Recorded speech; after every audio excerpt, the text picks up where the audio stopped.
Ngayu ko bicara jabai ko masuk passion Shema de kan di chau kan ye nasali Abe dunya tekin ni isin ko bakanai Tekin the ugo mo yue the ugo chili Tekin the ugo mi ko yue ugo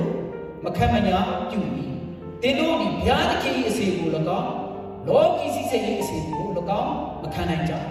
Patware jabai ko yaw silan chashi kaw chili ba se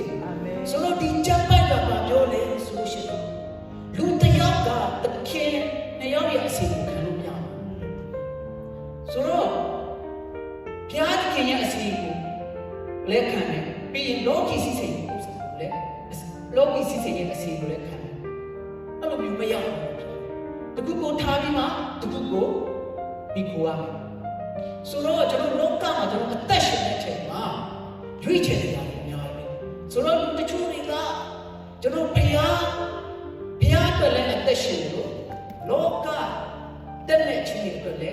Duga deshi sura jalo tuya ana jalo kuna shima de ma tuya the king lu de ya the king pi si ko makana suro the byare jan kan ji to kan ge se chaw ma tuya le so shin no ne no ye atat ta la ile me ku le ma ku no ye yo nya shi de ta chaw ko le a khadun de ya le twin pi chiပြောတာကျွန်တော်တွေ့ရတယ်။အဲ့ဒါကြောင့်ကျွန်တော်တို့ကယုံကြည်သူဖြစ်ပြီးနောက်ပိုင်းမှာကျွန်တော်တို့ဖျားနဲ့လောကတက်တဲ့ချင်းတွေနဲ့ခန္ဓာတက်တဲ့ချင်းတွေနဲ့တွဲပြီးမှအဲ့လိုမျိုးတက်ရှိနေရတယ်။ကျွန်တော်ကဖျားအတွက်တရားမှာပြက်တာအသက်ရှင်ရမယ်သူတွေဖြစ်တယ်ဆိုတာဒီညနေခွန်အားပေးခြင်းဆိုတော့ကျွန်တော်ဂျောရှုအာရဲ့တက်တာဂျောရှုအာဘာမှလို့ဆိုယောရှုတော့ယောရှုရဲ့တက်တာကိုကျွန်တော်ကြည့်ကြအောင်ဆိုတော့ယောရှုခန်းကြီး24အခန်းငယ်15မှာကျွန်တော်ပါပြရတယ်ဆိုလို့ရှိရင်တော့ယောရှုကငါနဲ့ငါအိမ်သားဖြစ်ထာဝရဘုရားကိုဝတ်ပြုဆိုတော့ယောရှုကအသက်ကြီးလာပြီးမှအသက်ကြီးလာတဲ့အချိန်ဣသရေလလူမျိုးတွေအလုံးကိုခေါ်ပြီးမှသူက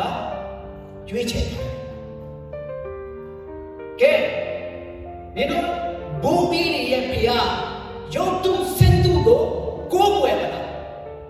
အသက်ရှင်တဲ့ဖျားထာဝရဖျားကိုကိုးကွယ်ပါရွေးချယ်ကြပါဆိုမှယောရှုကဣသရေလလူမျိုးခေါ်ပြီးမှရွေးချယ်ခိုင်းတယ်ဆိုတော့ကျွန်တော်တွေ့ရတယ်ဆိုတော့ယောရှုကဂျောရှုအာကပြောတာကငါကတရားထောက်ရဖျားကိုဝတ်ပြုမယ်ဆိုမှသူကမဖြစ်ဘူးဒီချက်ပိုက်ငါနဲ့ငါအိမ်သားဖြစ်ငါနဲ့ငါမိသားစုကတော့ထောက်ရဖျားကိုပဲကိုးကွယ်မယ်ငါနဲ့မိသားစုကတော့ထောက်ရဖျားကို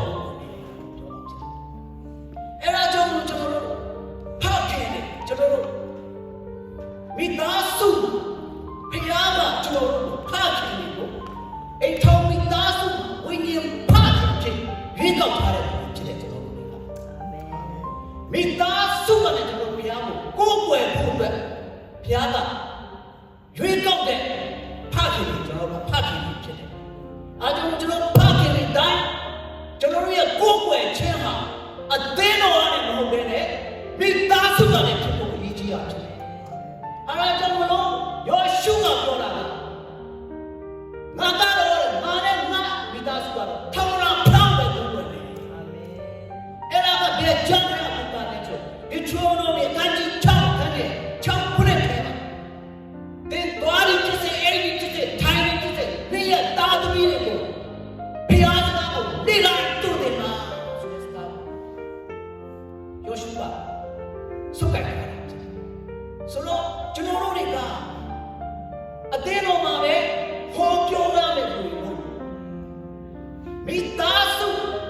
ကိုယ်အိမ်ရနဲ့ကိုယ်သားသမီးတွေရနဲ့စာမှာဟောပြောရမယ်အာမင်အဲကြောင့် အိမ်သားချင်းထောက်လာဖြောင်းတဲ့ဘိုးဝင်တယ်ဆိုတာငါအိမ်ငါမိသားစုနဲ့စာလုံးမှာထောက်ဖြောင်းဘိုးဝင်ငါသားသမီးတွေကိုထုတ်ကပတ်တယ်ဘုံတော်ကကျွန်တော်တို့တွေလည်းယောရှုလိုပဲကိုသားသမီးတွေကိုထုတ်ကပတ်တော်ကောင်းကောင်းဝင်ငါမိသားစုစူတောင်းချမ်းဖြစ်ဦးဆောင်တဲ့ဖခင်ဖြစ်ဖို့အင်မတန်မှအရေးကြီးတာဖြစ်တယ်ဆိုတော့ဖခင်ကအင်မတန်မှအရေးကြီးတယ်မိသားစုကျွန်တော်တို့နေတဲ့အိမ်ဟာဖခင်ကိုယ်ွယ်တဲ့နေရာဖြစ်ပါအာမင်ကျွန်တော်တို့နေတဲ့အိမ်ဟာကျွန်တော်တို့ဖခင်ကကျွန်တော်တို့ကိုပေးတဲ့အိမ်ဟာဖခင်ကိုယ်ွယ်တဲ့နေရာဖြစ်ပါအာမင်ဟာလေလုယာအာမင်ဆိုတော့ကျွန်တော်ဖခင်အတွက်ကျမ်းစာထဲမှာဖခင်အတွက်ကိုအသက်ရှင်ခဲ့တယ်ဆိုတဲ့လူကိုကျွန်တော်ညနေဝေငှကျင့်အောင်ဖြစ်တယ်ဆိုတော့ကျွန်တော်ဖခင်အတွက်အသက်ရှင်ခြင်းဆိုတာကဖခင်ကိုဘတ်တယ်ရှင်ယောဟန်ရှင်ယာတော့ခန်းကြီးတက်ခိုင်းရတဲ့စနစ်ထဲမှာဘာပြောလဲဆိုရှင်တော့တော့ကပတ်တော်ကိုနာယုံညတာပြုတော်သူဟုတ်တယ်တရားကိုကျင့်တော်သူဖြစ်ကြအာမင်ကျွန်တော်ဖျားချောင်းလာပြီးမှတရားဟောတာတွေကိုနားထောင်ပြီးမှနားထောင်ရင်ဟုတ်ကိုကြားတဲ့ဘုကပတ်တော်ကိုယ်တိုင်ကျင့်ပြီးမှအသက်ရှင်ကြတယ်အာမင်ကျမ်းစာကျွန်တော်ပြောတာဖြစ်ဖျားတဲ့အတူအသက်ရှင်ခြင်းဆိုတာအဲ့ဒါကိုပြောတာဖြစ်ပြီးရင်ကျွန်တော်တို့အသက်တာဖျားနဲ့ဝေးကွာစေမဲ့အရာညဉ့်ညူးတဲ့အရာတွေအပြစ်တွေအားလုံးကိုထားခဲ့ခြင်းကဘုရားအတွက်အသက်ရှင်ခြင်းဖြစ်တယ်။အာမင်။ဘုရားအတွက်ပြတ်သားစွာအသက်ရှင်ခြင်းဖြစ်တယ်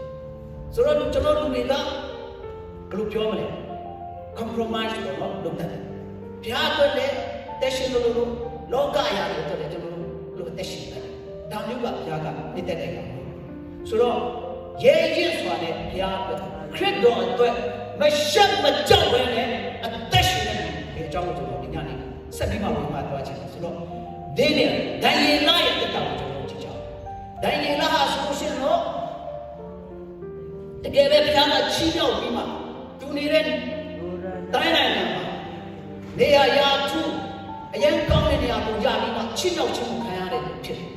သူကဘုရားတရားရဲ့တိုင်းဆိုင်တယ်ဒီနေ့မှာ၃ချိန်ပုံမှန်ဘုရားစီမှာဆုတောင်းတယ်ဆိုတော့ကျွန်တော်တွေ့ရတယ်။တကယ်တော့သူနဲ့အတူအလုံးလုံးတဲ့သူရဲ့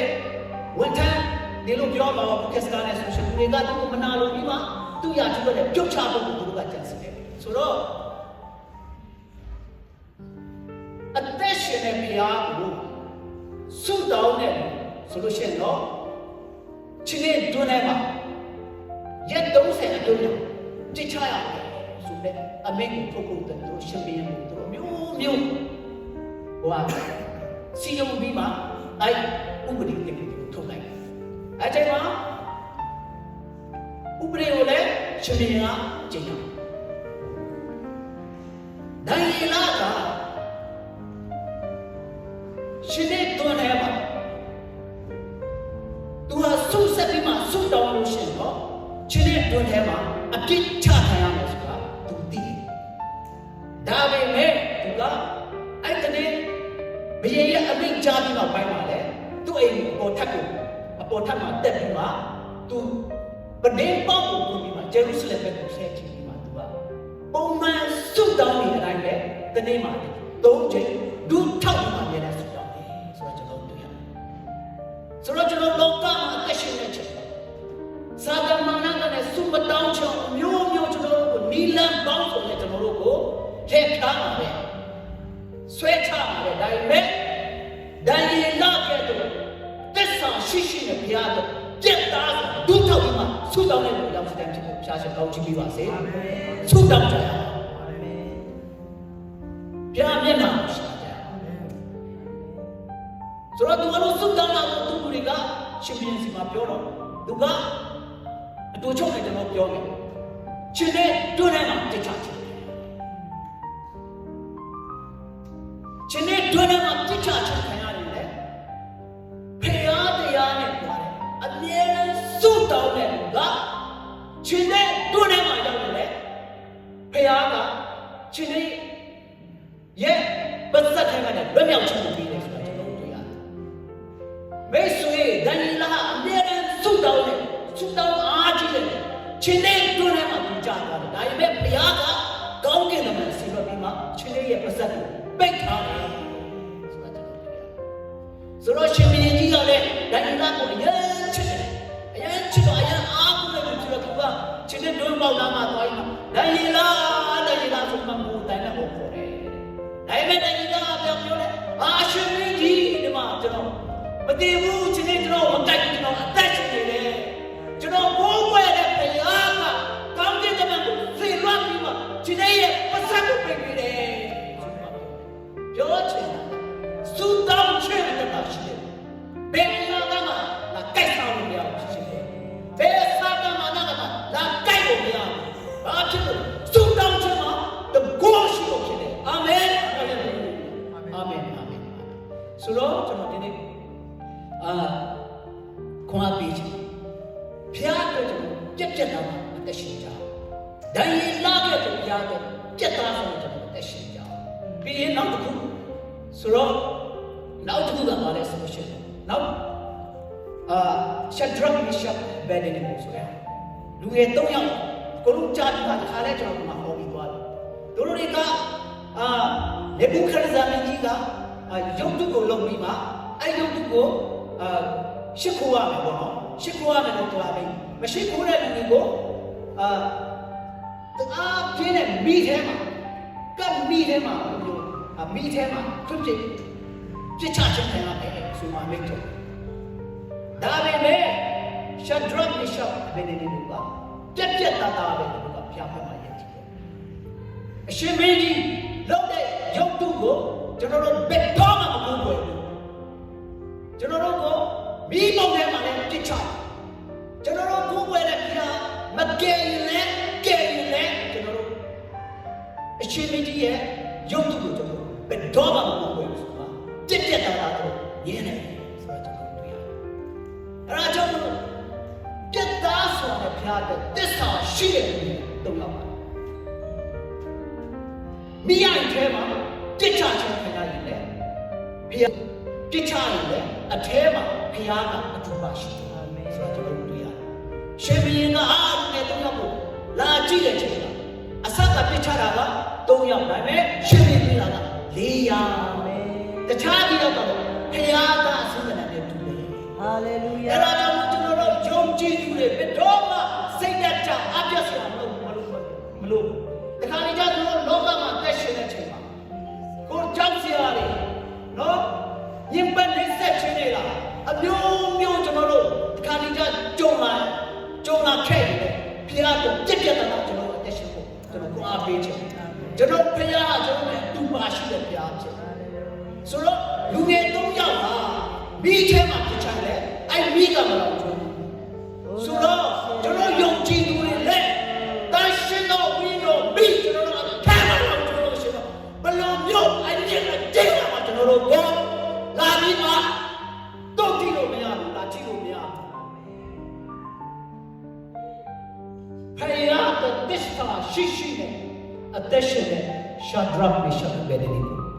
မိရိုင်ထဲမှာပြချတယ်မိကစပင်တဲ့ချောင်းပြီးတော့မှမိက